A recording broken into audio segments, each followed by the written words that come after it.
She handed me a list titled Things You Need to Change to Marry Me. I said, "This is really helpful." Then I wrote my own list with one item on it: find a new girlfriend. I slid it back to her and walked out of the restaurant. I, 29 male, had been dating Bethany, 27, for about 18 months. We'd moved in together 6 months ago. Things seemed good, or so I thought. Looking back now, I guess the warning signs were there. The constant suggestions about my clothes, my friends, my hobbies. But I figured that's just relationships, right? Compromise and all that. Last Thursday, she asked me to meet her at this upscale Italian place downtown for dinner. Said she had something important to discuss. I'm thinking maybe she got a promotion or something. I show up, she's already there, looking serious as hell. There's a folder on the table. After we order, she slides the folder across to me. Before we take the next step in our relationship, we need to discuss some things. I open it. There's a laminated sheet titled, Requirements for Marriage, Areas Where Derek Needs Improvement. I kid you not. Laminated. Like she went to Kinko's for this. The list: 1. Income. Must increase salary by minimum 40% within 12 months. Current salary inadequate for our lifestyle goals. 2. Physical fitness. Join CrossFit specifically. Lose 15 pounds. Develop visible abs. 3. Vehicle. Trade in current Honda Civic for marriage-appropriate vehicle, BMW, Audi, or Mercedes only. 4. Wardrobe. Complete overhaul required. She'd attached a Pinterest board of approved looks. 5. Social circle. Phase out friends Corey, Miguel, and Josh. Negative influences on our future. 6. Hobbies. Gaming limited to 2 hours per week maximum. Golf lessons mandatory. Networking opportunity. 7. Family boundaries. Visits to my mother reduced to holidays only. 2 attached. 8. Career path. Commit to MBA program by next fall. She'd already researched schools. 9. Housing. Must commit to purchasing home in specific neighborhood within 2 years. Minimum 3,500 square feet. Social media. Remove all photos with ex-girlfriends. Update relationship status to include her in profile pic. She's watching me read, sipping her wine. When I finish, she goes, "I've thought long and hard about this. These are my non-negotiables. I need to know you're serious about our future." I stare at this list, then at her. She's dead serious.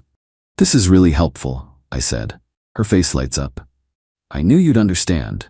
When can we start working on?" I pull out my phone, open notes, type one line, find a new girlfriend. I show her the screen, place a $20 on the table for my drink, and walk out.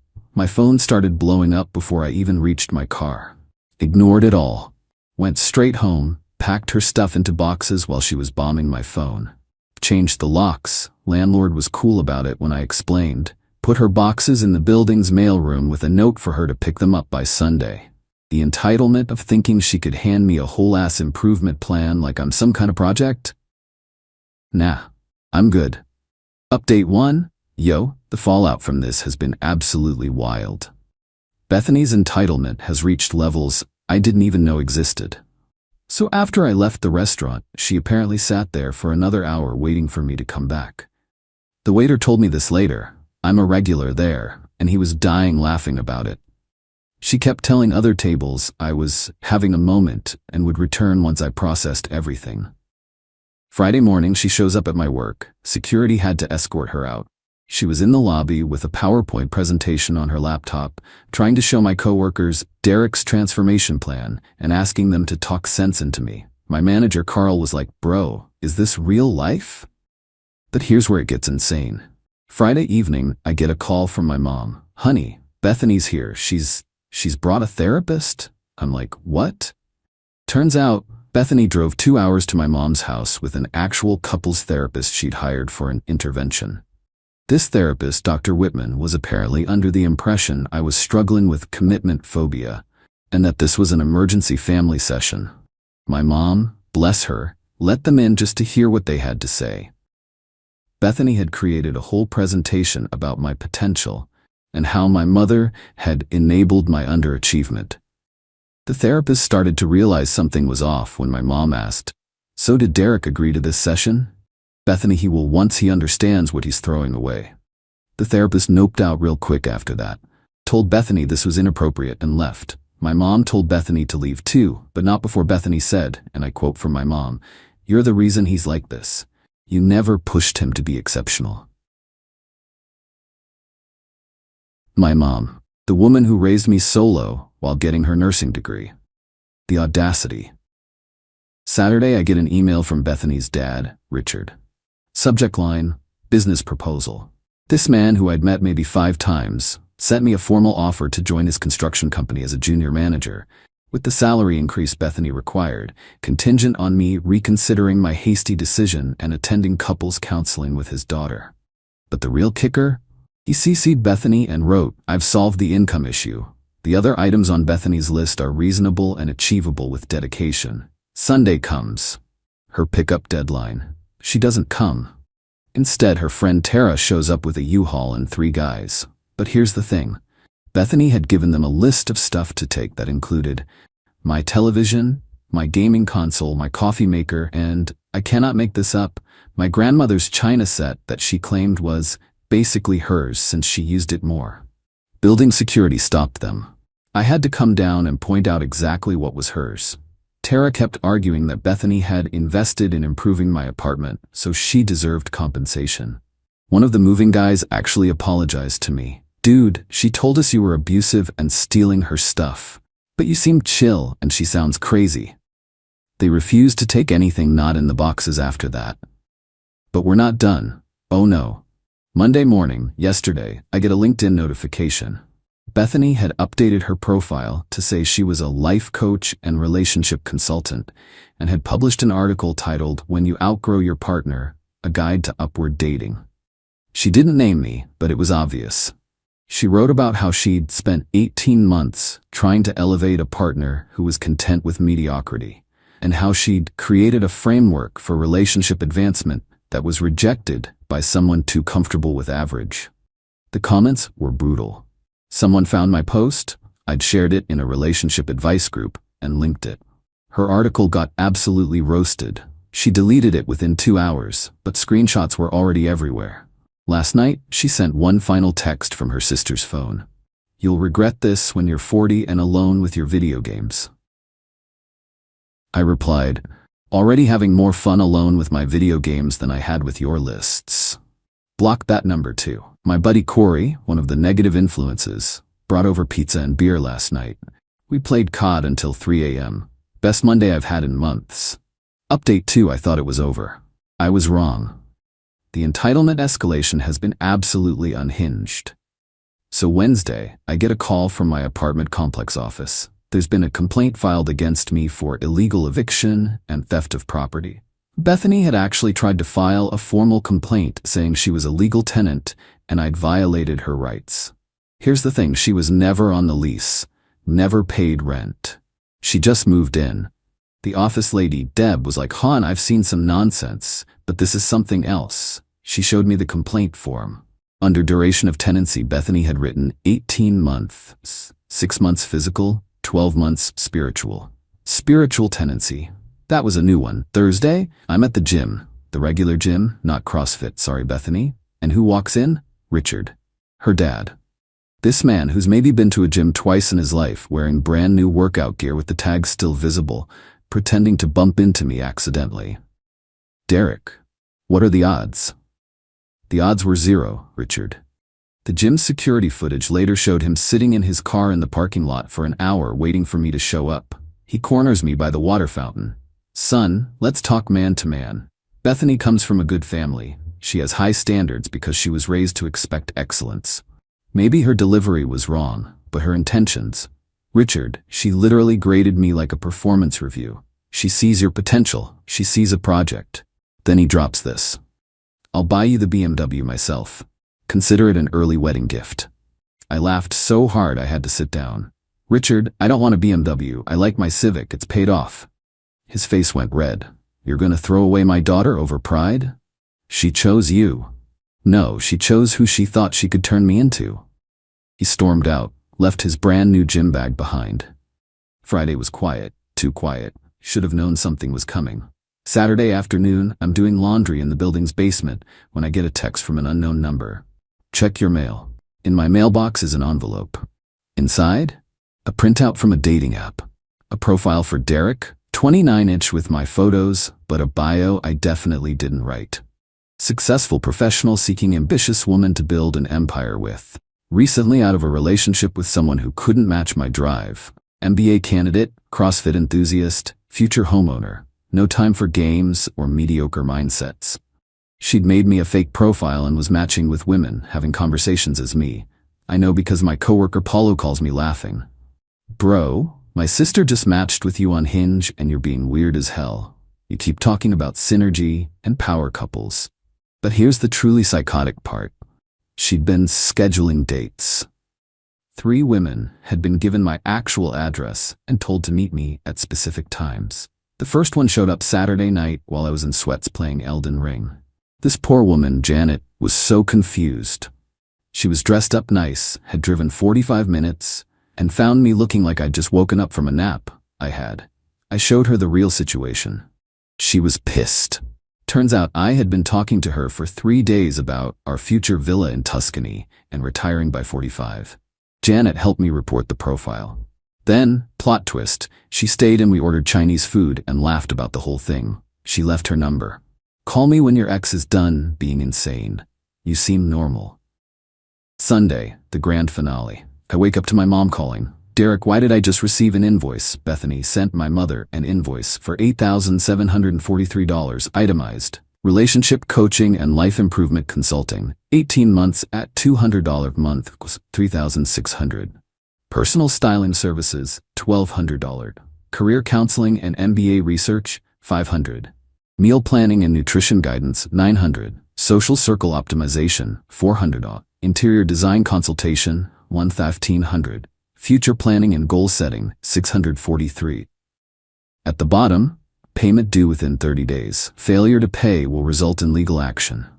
My mom, who's the sweetest person ever, left Bethany a voicemail. Sweetheart, I'm going to need you to never contact me or my son again, and if you send me any more of your nonsense, I'll be billing you for the time I waste reading it.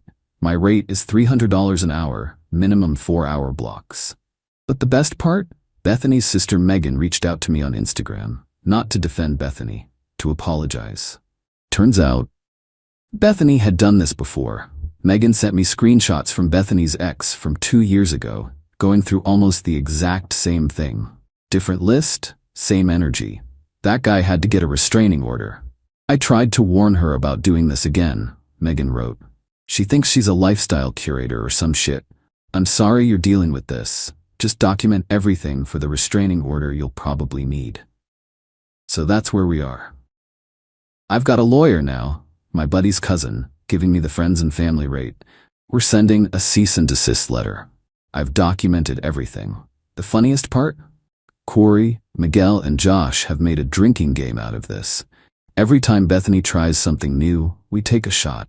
Miguel's girlfriend said we need to find a new game because y'all gonna get alcohol poisoning at this rate. Meanwhile, I'm still driving my Civic, still gaming whenever I want, still wearing my inadequate wardrobe, and honestly, living my best mediocre life. Final update, this is it, the conclusion to this absolutely bonkers saga. Strap in because Bethany's final boss mode was something else. So my lawyer sent the cease and desist letter. Normal people would stop here. Bethany is not normal people. She hired her own lawyer. This lawyer, somehow with a straight face, sent a counter letter demanding 1. Compensation for breach of implied contract to improve himself. 2. Return of invested time and emotional labor. 3. A public apology for defamation, me telling people what actually happened. 4. Damages for loss of future lifestyle she reasonably expected. My lawyer literally had to leave the room because he was laughing too hard. He came back with tears in his eyes. In 15 years, I've never seen someone sue for loss of imaginary future BMW. But while this legal nonsense was happening, Bethany went full nuclear. She started a TikTok series called Dating Down, My Story. She didn't show her face but used voice filters and those weird animated story things. Got maybe 10K views on the first video where she painted herself as a victim of a commitment-phobic man-child who couldn't handle a strong woman with standards. The comments were eating her alive though. Gen Z does not play. Someone found my posts, connected the dots, and her comments became, "Girl, you gave him a laminated list?